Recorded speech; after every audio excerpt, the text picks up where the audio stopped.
कहिलस काडी काडी तोहर के सिया सवाल कहिलस काडी अखिया के काजल कमाल कहिलस काडी काडी तोहर के सिया सवाल कहिलस न जाने कौन सामान है में धइले बिया आगे कौन उठा लाली लगवल है बिया सबका के पागल बनवल बिया ए कौन उठा लाली लगवल है बिया सबका के पागल बनवल बिया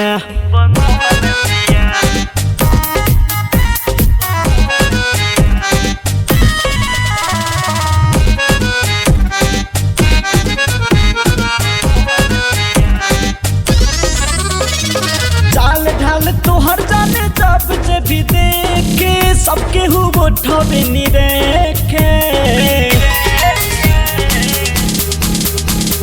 चाल ढाल तोहर जाने जब जे भी देखे सबके हुबो ठबे नी देखे पायले घायल घायल दिलावा के करे ताकेलु जब मुस्का के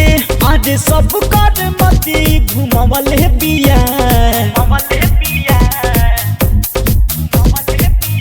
अरे कौन उठा लाली लगवल बिया सबका के पागल बनवल बिया अरे कौन उठा लाली लगवल बिया सबका के पागल बनवल बिया ए शहर वाली चक्कर चलवल बिया सबका के पागल बनवल बिया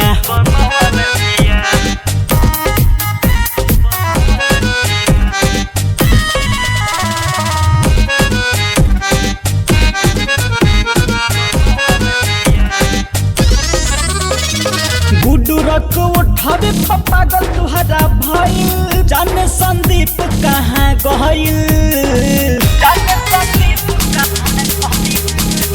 गुडुरक उठावे पागल तुहरा भइल पीछे पीछे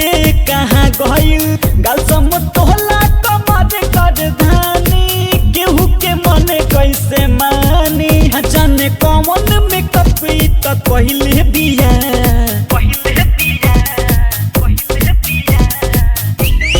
कौन उठा लाली लगवल बिया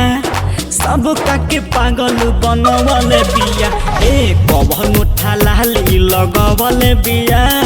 सबका के पागल बनवल बिया ए दिल्ली वाली चक्कर चलवल बिया सबका के पागल बनवल बिया। माँ भवानी रिकॉर्डिंग स्टूडियो भवानीपुर।